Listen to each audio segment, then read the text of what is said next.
Weeds are the uninvited guest of every garden, competing with plants for water, nutrients, and sunlight.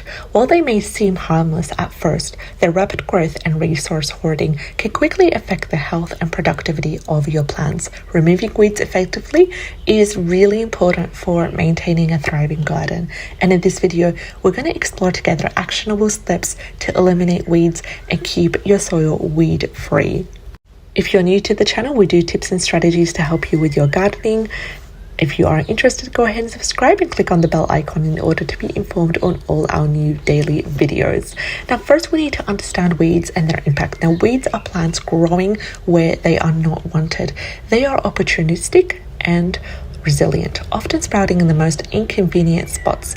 This root system can disrupt the soil structure, and subspecies also release chemicals that inhibit the growth of nearby plants. Knowing why and how to remove weeds is the first step towards healthier soil and healthier plants. Now let's talk about a step-by-step guide to removing weeds. Step 1 is to prepare the area. Before you start removing weeds, take stock of the area. Evaluate the density of the weeds and the type of soil. Use the right tools. You may need a hand trowel for smaller weeds, a hoe for larger areas, and gardening gloves to protect your hands in the case that you're dealing with weeds that are large and they're stinging as well. So start by loosening the soil around the weeds to make removal easier. Ensure that the soil is slightly moist if possible, and this softens the ground and also reduces the chances of roots breaking during extraction. Step 2 is to pull the weeds by hand.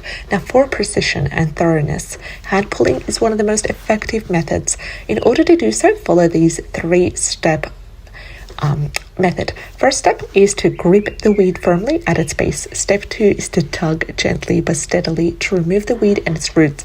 And step 3 is to inspect the soil to ensure no root fragments are left behind, as many weeds can regrow from root remains as well. Hand pulling is especially effective for weeds that are young and haven't established deep roots yet. What about if you have more larger areas with bigger batches of weeds? What do you do in this case? Well, you go to step 3, which is use a hoe for larger areas. Now, for bigger batches of weeds, a hoe can save time and it can save you the effort as well. So opt for a stirrup hoe or a draw hoe. So what is the difference? The stirrup hoe is ideal for slicing weeds just below the surface, and a draw hoe is perfect for tougher, deeper weeds. And use smooth, consistent strokes to cut through the weeds. After hoeing, rake the soil to gather the uprooted plants for disposal. Step 4, and now this is optional, but it really does make a difference, especially when you're dealing with larger areas. Step 4 is apply mulch to suppress weed growth. Now, mulching serves as a barrier. It blocks sunlight and it prevents weeds from sprouting. Spread a 2 to 3 inch layer of organic mulch, such as wood chips, straw, or shredded leaves around your plants. Mulch not only suppresses weeds, but it also retains soil moisture, and it also adds nutrients as it decomposes. Step 5 is to solarize the soil. Now, for heavily infested areas, soil solarization can be very effective. Here's how. In this 3-step system. Step 1 is to moist the soil to attract weeds to the surface.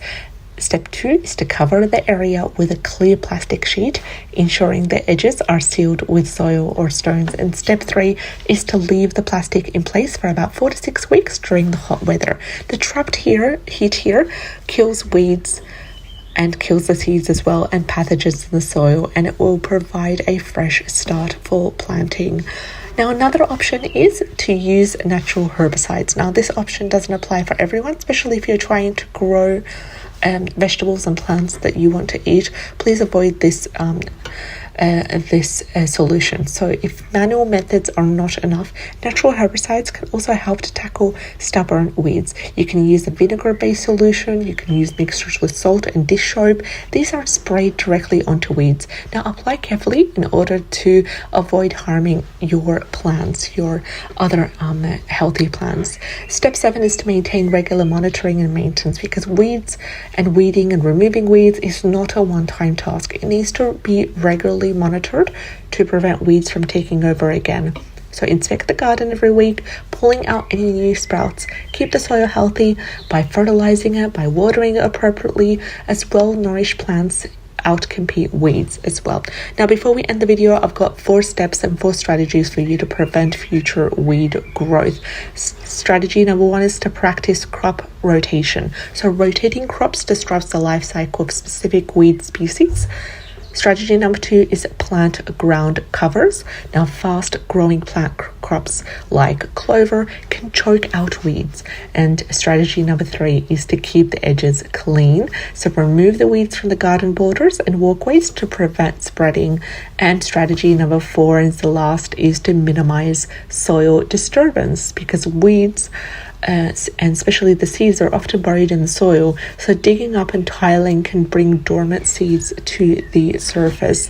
Now, removing weeds feels like a really hard chore, but the results are way worth it. By tackling weeds early and consistently, you give your plants the best chance to thrive and survive as well. So with these strategies that we've talked about, you can get a really healthy and weed-free garden, and you can ensure that your plants have access to the resources they need to flourish. So start by taking control of your garden today. Start with these weed removing techniques and strategies that we talked about, and watch your plants thrive like never before. I'll see you in the next video.